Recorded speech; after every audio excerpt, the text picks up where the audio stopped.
My name is Ekman. I'm an orthopedic surgeon. I practice orthopedic sports medicine, and I'm the president of Southern Orthopedic Sports Medicine. The particular investigation I'm talking to you about today is a study that is designed to evaluate whether or not there's any utility in using an over-the-counter medication as a strategy of perioperative pain management. It's been shown in the past that utilization of an anti-inflammatory in the best scenario will accomplish three things, potentially.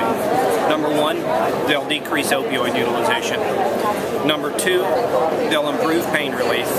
And number three, they'll decrease opioid-related adverse events. The particular question of this study is, A, can you do that with an over-the-counter medication? And B, an over-the-counter anti-inflammatory is a non-selective anti-inflammatory. So potentially, it has an effect on platelet aggregation and worsens bleeding and bleeding-related complications.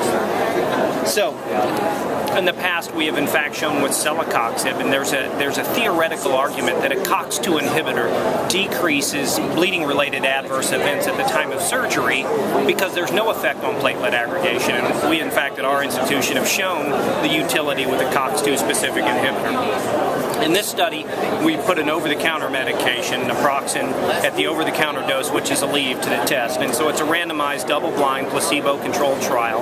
All patients get what is effectively the standard of care, which is an opioid combined with acetaminophen, plus bupivacaine into the joint.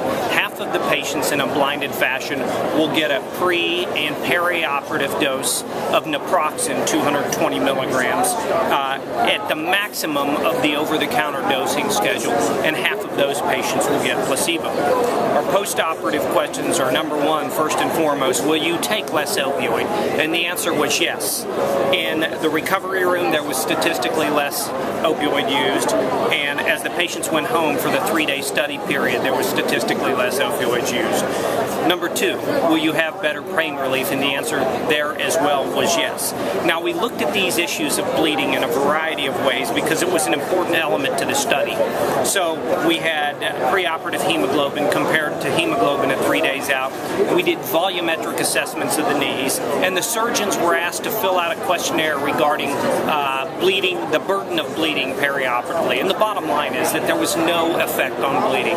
So if you take the perfect science of branded anti-inflammatories used perioperatively, we've shown that you can accomplish the same thing with an over-the-counter medication. Thanks.